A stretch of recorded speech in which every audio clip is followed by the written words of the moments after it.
জয় গুরু পরমারাধ্য অখণ্ড মণ্ডলেশ্বর শ্রী শ্রী মৎ স্বামী স্বরূপানন্দ পরমহংসদেব প্রণীত অখণ্ড সংহিতার চতুর্থ খণ্ড হইতে পাঠ।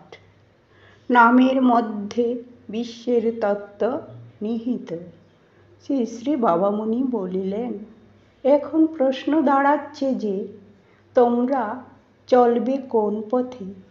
তোমরা শাক্ত নও, বৈষ্ণব নও, সাকার উপাসক নও, নিরাকার উপাসকও নও। এমতাবস্থায় কোন মতের শাস্ত্র গ্রন্থকে তোমাদের প্রামাণ্য বলে গ্রহণ করে মতবাদের হট্টগোল থেকে বাঁচবার পথ করে নেবে? তার উত্তর সোজা।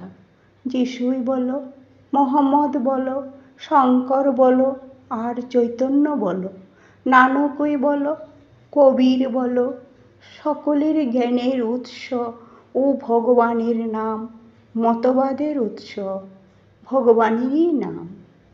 তোমরা ভগবানের নামে মনকে লাগাও, প্রাণকে ডুবাও, চিত্তকে মজাও।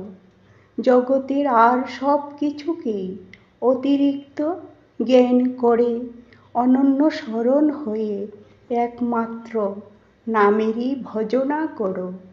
নামের ভেতর থেকে আপনা আপনি তোমার নিজের দর্শন শাস্ত্র ফুটে উঠবে। জগতের যত মত, যত পথ, সব তোমার ওই একটি নামই আছে। একটি ক্ষুদ্র বট বীজের ভেতরে যেমন অতি বৃহৎ মহীরুহ, তার বহুদূর বিস্তারী শিকড়, 10 দিক প্রসারিণী শাখা প্রশাখা, বহু পাখির জীবনধারণ উপায় স্বরূপ কোটি কোটি ফল এবং বহু পান্থের আশ্রয় বিধায়িনী ছায়া নিয়ে লুকিয়ে থাকে, ঠিক তেমনি জগতের সকল পথের, সকল মতের, সকল তত্ত্বের, সকল জ্ঞানের, সকল উপলব্ধির পরিপূর্ণ ভাণ্ডার জানবে ভগবানের নাম কি। নামকে নিত্যই স্মরণ করো, নামকে পরম আশ্রয় রূপে অবলম্বন করো। নামের মাঝে চোখ ডুবাও, কান ডুবাও, মন ডুবাও, প্রাণ ডুবাও, দেখবে নিখিল জগতের, নিখিল মতবাদের সামঞ্জস্য নিয়ে তত্ত্ব তোমার নিকটে আপনি ফুটে উঠেছে।